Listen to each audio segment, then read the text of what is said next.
सबको जय मसीह की। आज मैं आपको बताना चाहूँगी कि परीक्षा जो होती है हमारे जीवन में क्यों आती है। परीक्षा आने का कारण क्या है। परीक्षा जो होती है वो क्या होता है, हमारी ही अभिलाषाओं की कारण होती है। हालेलुया।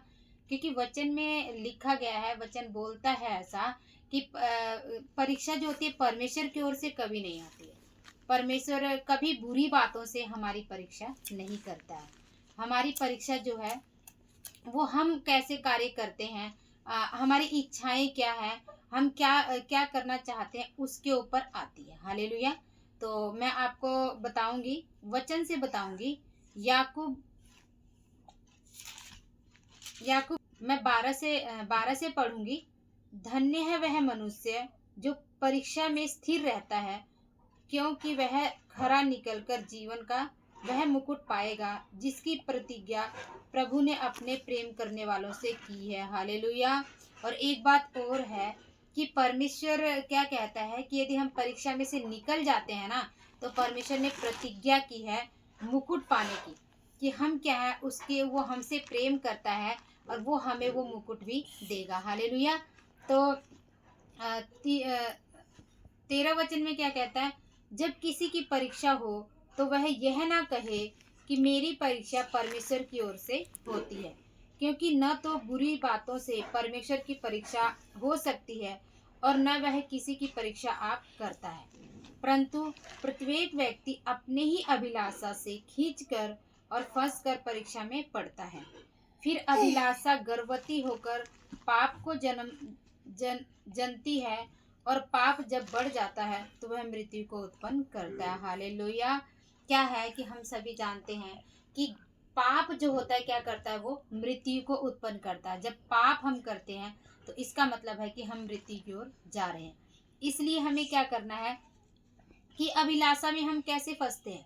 अभिलाषा में फंसने का मतलब है कि मान लो ये सर्दियां चल रही हैं और हमने सर्दियों में क्या किया, हमने कुल्फी की दुकान को देखा और हम वहाँ पे गए रेडी पे और हमने उससे कुल्फी लेकर खा लिया। अब कुल्फी लेकर खा लिया, अब हमारे गले में क्या है कि दर्द शुरू हो गई। तो अब हम क्या कहें कि मतलब दर्द हो रही है, तो क्या हम बोले कि नहीं परमेश्वर हमारी परीक्षा ले रहा। नहीं, क्या हुआ कि हमारी गलती है कि सर्दी के मौसम में हमने कुल्फी खाई और हमें पता था कि इस टाइम मौसम में गला खराब होगा। हालेलुया।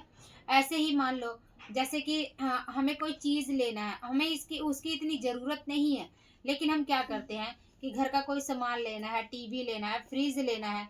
मान लो हमारे पास टीवी पहले से पड़ा हुआ है, लेकिन क्या है कि एक नया ब्रांड टीवी का आ रहा है और हम क्या करते हैं कि हम जाके कर्ज उठाते हैं और इसके बाद हम क्या करते हैं टीवी ले लेते हैं, जबकि हमें उसकी ज़रूरत नहीं थी। लेकिन क्या है कि हमारी जो अभिलाषा है जिसमें हम फंसे हुए हैं, मतलब हमारी आंखों की अभिलाषा, हमने क्या किया, आंख से देखा और बड़ा सुंदर लगा कि हाँ ये बड़ा सुंदर है तो हम इसे ले लेते हैं। लेकिन क्या होता है कि टीवी तो हमने ले लिया, लेकिन क्या हुआ कि अब हमारे जो हम अपनी आंखों से देखते हैं इसके बाद हम क्या करते हैं, सोचते हैं कि चलो हम ले लेते हैं। लेकिन क्या है कि अब हमने उसको ले लिया, अब हमारे पास वो बजट नहीं था, लेकिन अब हमने क्या किया, हमें अच्छा लगा हमने ले लिया। लेकिन अब क्या है कि अब हमें उसकी किस्तें भरने के लिए दिक्कत हो रही है।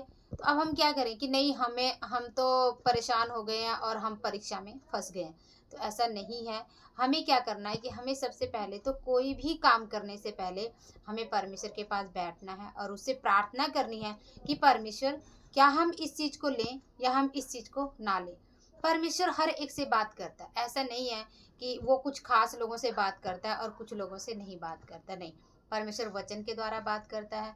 परमेश्वर आपके मन में डालेगा, परमेश्वर सपने में दिखाएगा। ये सारी चीज़ों से परमेश्वर हमसे बात करता है। इसलिए हम ये ना बोले कि परमेश्वर हम परीक्षा में पड़ गए हैं, लेकिन नहीं, परमेश्वर ने हमें परीक्षा में डाल दिया, नहीं, लेकिन हम क्या है अपनी ही अभिलाषाओं के कारण परीक्षा में फंस गए। हालेलुया। तो इस वचनों के द्वारा हम देखते हैं कि पहला क्या है कि जब हम परीक्षा में से स्थिर भी रहते हैं ना, उसमें स्थिर रहते हैं और हम उसको झेलते रहते हैं, इसके बाद जब हम उसमें से निकल जाते हैं, जब वो चीज़ें हमारे जीवन में से ख़त्म हो जाती हैं, तो क्या होता है कि परमेश्वर ने क्या बोला है कि उसने हमसे प्रतिज्ञा की है कि वो हमें क्या करेगा, मुकुट देगा। हालेलुया। जीवन का मुकुट देगा। वो क्या करेगा, हमें जीवन का मुकुट देगा। तो इसीलिए और इसमें हमें दूसरा क्या पता लगता है कि परमेश्वर कभी भी हमारी परीक्षा बुरी बातों से नहीं करता है। हालेलुया। तो कभी भी कोई बुराई हमारे जीवन में आती है, उसकी वजह से हमें कोई दिक्कत होती है, तो इसका ये मतलब नहीं है कि परमेश्वर ने परीक्षा परीक्षा हमारी लिया। जैसे मान लो कोई लड़का है, उसने कुछ गलत कर दिया, वो जेल चला गया। अब वो क्या कहेगा कि नहीं, परमेश्वर ने मेरी परीक्षा की और मैं जेल चला गया। नहीं, ऐसा नहीं है। उसने क्या किया, अपने गलत कामों की वजह से वो जेल में गया। तो क्या गलत काम परमेश्वर करवाता है? नहीं, परमेश्वर ऐसा नहीं करता है। तो हमें क्या करना है कि हमें परमेश्वर के वचनों को जब हम पढ़ेंगे ना, तब हमें पता लगेगा कि परमेश्वर का वचन क्या कहता है, और हमें परमेश्वर के साथ अपने जीवन को कैसे जीना है। और मैं पहले भी बोल रही थी, ये बाइबल जो है एक खजाना है। हमें जीवन में क्या करना है, हमें कैसे जीना है, इस बाइबल में हमें सारी बातों का लिखा हुआ है। 15 वचन में कह रहा है, फिर अभिलाषा गर्भवती होकर पाप को जनती है। जब अभिलाषा गर्भवती हो जाती है तो वो पाप को जनती है। फिर हमारे जीवन में पाप आता है, और जब पाप बढ़ जाता है तो हमें मृत्यु की ओर लेके जाता है। इसलिए हमें क्या करना है कि हमें परमेश्वर से प्रार्थना करनी है कि प्रभु हमें वो बुद्धि और समझ दे, और अपनी पवित्र आत्मा का वो आवाज दे कि हम उस आवाज को सुने, और वो हमें हर एक बातों में सहायता करे। हालेलुया। तो हम परीक्षाओं में ना फंसे, और हम क्या करें, परमेश्वर को सदा अपने साथ लेकर उससे हम बातें करते रहें, और उससे हर एक कोई भी हम काम करने जाए ना, पहले हम प्रभु को बोले, प्रभु तू हमें बता कि हम ये काम करें या ना करें। यही होता है परमेश्वर को पहला स्थान देना। हालेलुया। तो आप लोगों को इन वचनों के द्वारा, आपको और मुझे भी इस वचन के द्वारा प्रभु आशीष दे, और हम ऐसे ही प्रभु में बढ़ते चले जाएं, क्योंकि समय बहुत नज़दीक है। परमेश्वर आने वाला है, और परमेश्वर हर एक बातों का हमसे हिसाब लेगा। तो हम क्या करें, हम उसके साथ हियाव के साथ खड़े रहें। हम तभी खड़े रह सकते जब हम परमेश्वर से हर दिन बातें करेंगे। हालेलुया। आप सभी को जय मसीह।